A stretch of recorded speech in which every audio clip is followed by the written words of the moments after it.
हरे कृष्णा। आज हम एक स्पेशल बहुत मुख्य विषय पर चर्चा करने जा रहे हैं, जो कि आज का करंट टॉपिक है। जैसा कि आप सब जान रहे हैं कि आजकल न्यूज़ में बहुत तेज़ी से चल रहा है कि एक हथनी को अनानास के अंदर बारूद भर के दो लोगों ने अपने आनंद के लिए उसको जो है खिला दिया, जिससे उसके जबड़े में विस्फोट हुआ और उस कारण से 2 दिन पानी में रहने के बाद उसकी डेथ हो गई। वो हथनी गर्भवती थी।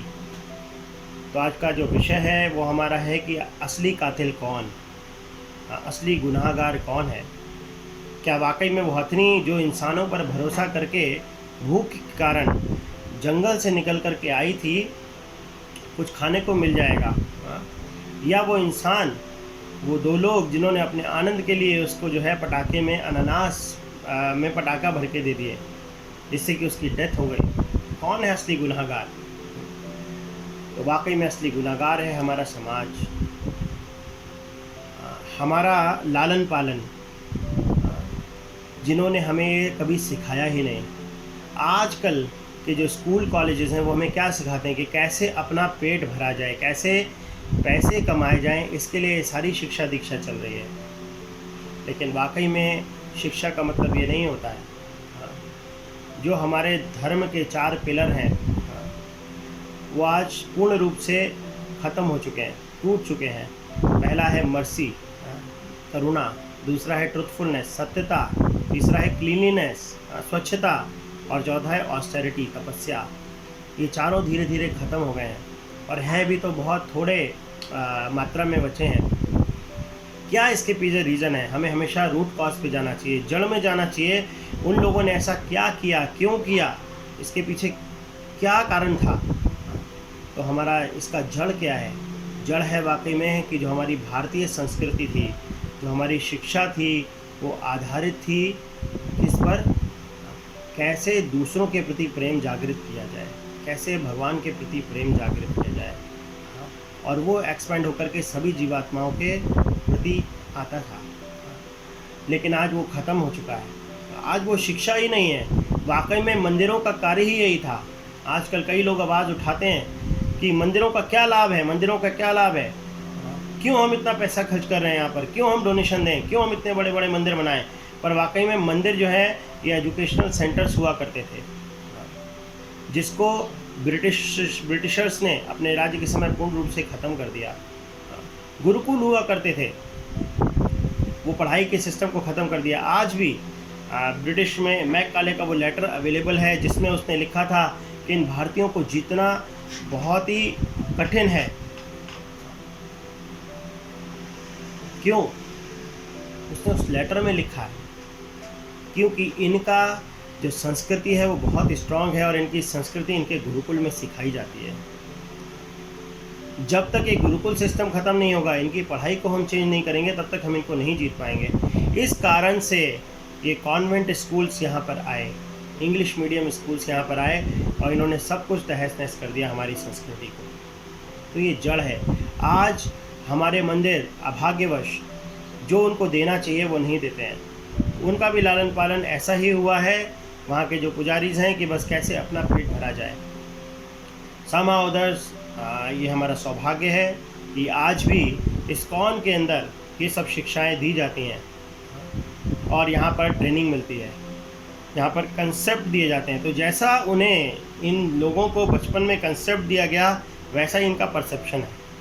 तो जैसा हमारा कंसेप्शन होता है वैसा ही हम परसीव कर पाते हैं, देख पाते हैं, दृष्टि में हमारे आता है, सोच पाते हैं। तो ये कंसेप्शंस हमें दिए ही नहीं गए बचपन से, तो कैसे आएगा? आजकल हमारे बचपन से नॉनवेज खिलाती हैं कि प्रोटीन की बहुत आवश्यकता है, पर हमारे सभ्य समाज में, हमारी संस्कृति में ये बिल्कुल वर्जित था। तो इस कारण से मर्सी ख़त्म हो गई है, आज करुणा ख़त्म हो गई है लोगों के हृदय में। प्रोटीन की और भी बहुत सारी चीज़ें मिलती हैं, अवेलेबल हैं, जिससे हम शरीर को स्वस्थ रख सकते हैं।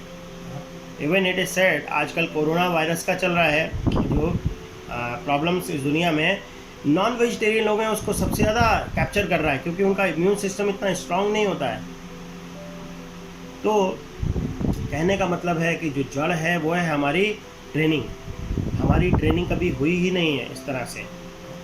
तो हम सबको भी वापस बहुत आवश्यकता है इस संस्कृति को रिवाइव करने की, इस संस्कृति को अपने जीवन में उतारने की, ताकि जो डिवाइन क्वालिटीज़ हैं जो सबको अट्रैक्ट करती हैं वो दोबारा से हमारे अंदर डेवलप हो सकें। तो हमारा आपसे अनुरोध है कि इसका पूर्ण रूप से लाभ उठाइए। अपने बच्चों को स्लॉटर हाउसेस में मत भेजिए। आवश्यक है, वो भी स्कूल में भेजना आवश्यक है, सब कुछ है, लेकिन उनको कुछ ऐसी शिक्षाएं भी दीजिए जो कि आध्यात्म से जुड़ी हुई हैं। अगर हम ये ट्रेनिंग इनको नहीं देंगे तो ये भी इसी तरह हो जाएंगे। आज हम जिनका विरोध कर रहे हैं हम भी उनसे अछूते नहीं हैं। जैसे ही हमारे ऊपर भी कोई प्रॉब्लम आती है तो हम भी ऐसा ही करते हैं। हाँ, अपने को बचाने के लिए हम कुछ भी करने का प्रयास करते हैं। तो ये हमारे कंसेप्शंस जो हैं रिलेटेड हैं मैं और मेरा, और मैं केवल, और हम केवल उसी में ही बंध के रह गए हैं आज। तो ऐसे हम सभ्य समाज की आशा नहीं कर सकते, फिर संस्कृति समाज की आशा नहीं कर सकते। फिर अगर वाकई में हम चाहते हैं कि हम इसमें आगे बढ़ें, हाँ, तो हमें अपने कंसेप्शंस को चेंज करना होगा। ये कंसेप्शंस किसके माध्यम से दिए जाते हैं? इन शास्त्रों के माध्यम से, भक्तों के माध्यम से हमें प्रदान होते हैं। जब हम भक्तों के एसोसिएशन में आते हैं तो एसोसिएशन में जब हम श्रवण करते हैं तो हमें ऐसे कंसेप्शंस प्रदान किए जाते हैं। इसलिए पुराने लोग, दादी नानी, ये सब हमें ऐसी ऐसी स्टोरीज सुनाती थी जो मॉरल बेस्ड होती थी, जिससे कि हमारे मन पर एक छाप छूट जाती थी। और वो छाप आज भी लोगों के हृदय में है, आज भी लोगों के मन में है। तभी ऐसे लोग भी समाज में हैं जो कि बहुत ही सतोगुणी हैं। तो इसी तरह का एसोसिएशन हमें साधुओं के बीच में मिलता है।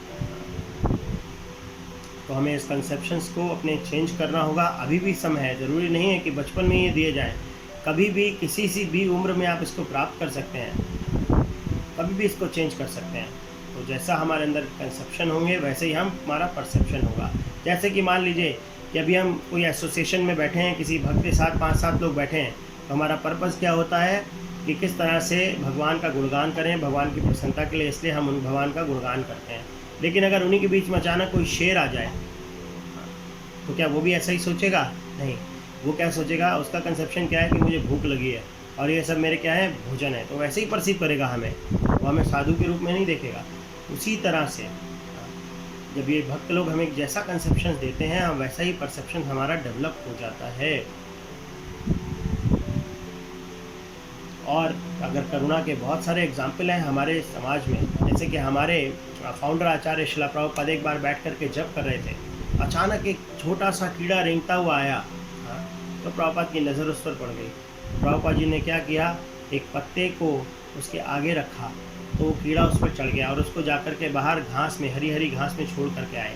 उनके मन में क्या विचार था कि अगर बहुत छोटा सा कीड़ा अगर किसी की नज़र नहीं पड़ी और बाई चांस इसके ऊपर किसी का पैर पड़ गया तो ये मर जाएगा, तो इसको इसके यथास्थान पर छोड़ करके आए जहाँ इसको भोजन भी मिल जाए और ये आराम से वहाँ पर रह सके।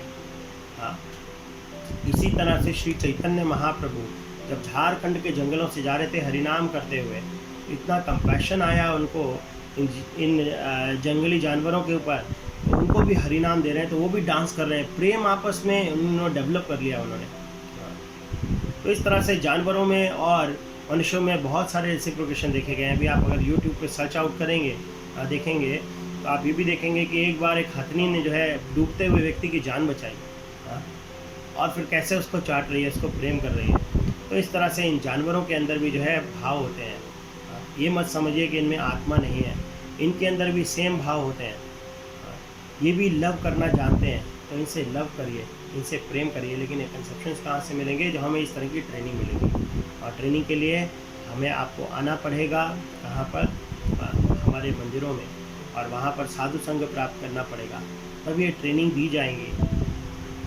तो these temples are not only the temples, these are the Vedic educational centers, जहाँ पर हम टीचिंग्स देते हैं कैसे लाइफ को जिया जाए और अपने जीवन को सफल बनाया जाए। हरे कृष्णा।